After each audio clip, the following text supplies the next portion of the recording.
Барлықтарыңызға сәлем, сіздермен желіден Нұрал крипто, және де біз бүгін осы соти бойынша ашылған позицияға разбор жасайтын боламыз.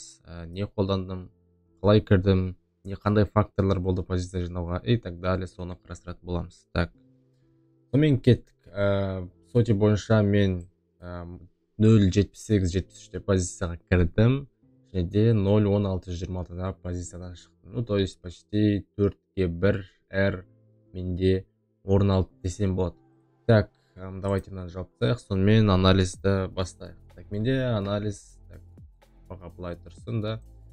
Анализ қалай болды вообще, да? Давайте апталық таймфреймнен бастайық. Апталық таймфрейм бізде не көрсетті? Баға мына жақта аккумуляция жасағаннан кейін жоғары қарай өсіп, реакция берген болатын. Және де осы өскеннен кейін астында бізде дисбаланс зонасы қалған болатын. Осы дисбаланс зонасына келіп, баға осының ішінде ликвидності шешкеннен кейін бағаның біз реакциясын көріп тұрмыз, жоғарыға қарай өскенді.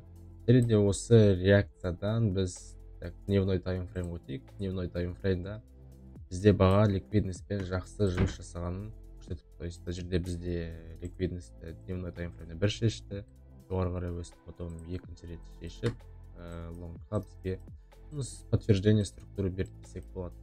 Содан кейін астында көріп тұрмыз дисбаланс зонасы қалған, және де осы дисбаланс зонасынан мен өзіме ақырындап фоттар қарастыра бастадым. Егер жақсы позицияға кіруге модель берсе, мен лонгқа позиция қарастырушы едім деп. И менде позиция осы аймақта 1 сағаттық таймфреймда орын алды. Енді қарайық та, баға бізде қалай жұмыс жасады. Баға зонаның толығымен толтырғаннан кейін ликвидностьпен жұмыс жасап, жақсы реакция берген болатын. И бұл былайша айтқанда сәл бір факторлардың бірі десем болады мен разворотқа қарауға позицияны, но мен бірінші развороттан ешқашан позиция алмаймын да, қарайық. Потом баға мына жақтағы ликвидностьті шешті и дальше лонгқа реакция берді, және де осы аралықта менде бірінші жартысы жиналған болатын позицияның.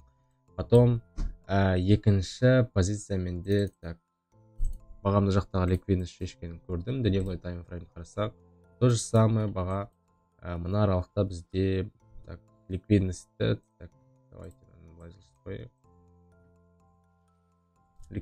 вот шешкенін көріп тұрмыз, свиппен жабылған.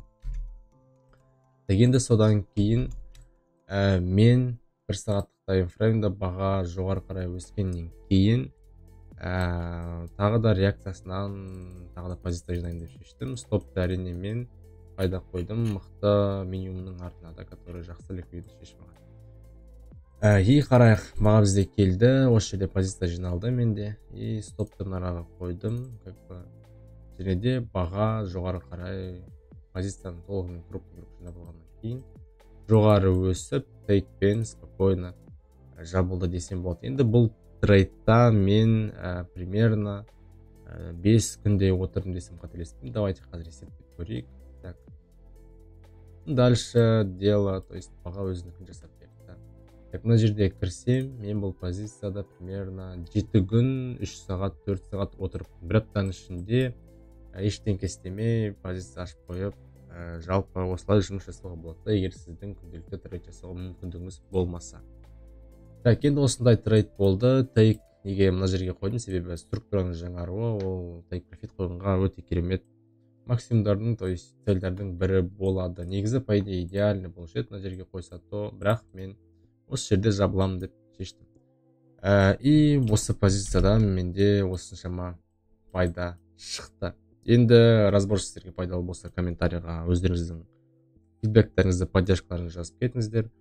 Видеоны достарыңызбен бөлісіңіздер, және де Instagram, Telegram аккаунттарға жазылып кетіңіздер. Ол жерде пайдалы ақпараттар тоже көп шығады, особенно Instagram сториста. Так, ал сіздермен бірге болған Нұрал крипто, келесі разборда кездескенше.